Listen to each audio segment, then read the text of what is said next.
Ils sont moins d'1 millier de personnes, mais continuent à perpétuer une tradition qui dure depuis des millénaires. Les Samaritains, le peuple le plus ancien au monde mais le moins nombreux, comme ils ont l'habitude de se définir eux-mêmes, célèbrent chaque année la fête de Pessah, la Pâque juive. Cette journée est celle du sacrifice saint. C'est le premier jour de la Pâque des Samaritains, c'est donc une journée très spéciale.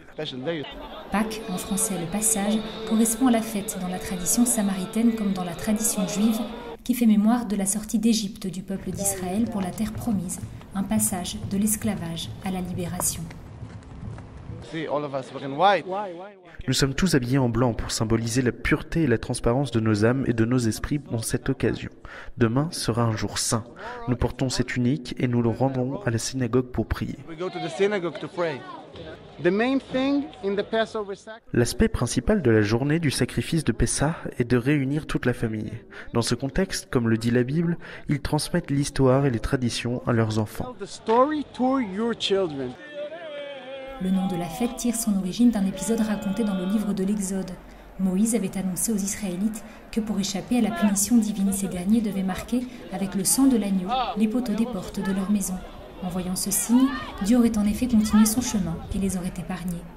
En souvenir de cet événement, les Samaritains se rassemblent près de Naplouse, sur les pentes du mont Garizim, considéré comme le lieu réel du culte de Yahvé, lieu où Abraham aurait érigé le premier autel. Ici, aujourd'hui comme dans les premiers temps, ils immolent un sacrifice et font cuire une 50aine d'agneaux. Les prêtres et les hommes de la communauté montent ensuite en pèlerinage à la Sainte Montagne, au milieu des chants et des prières. Les Samaritains constituent aujourd'hui le seul peuple biblique qui pratique encore le sacrifice animal. Eux qui autrefois habitaient différentes régions ne vivent aujourd'hui que plus dans 2 villages, Kiryat Louza sur le mont Garizim et Olon près de Jaffa. À travers leurs différents rites, par exemple celui du sacrifice ou autre, ils nous montrent la façon dont nous vivons il y a 2000 ans. Bien qu'il existe de nombreuses différences, il y a encore quelque chose de vraiment intéressant pour nous. Donc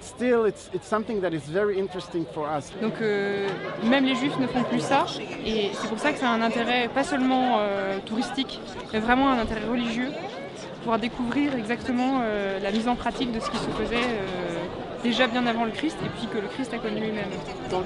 Chaque année, touristes et fidèles de différentes régions viennent en grand nombre assister à cette cérémonie millénaire, celle d'un peuple présent sur ces terres depuis le 8e siècle avant Jésus-Christ.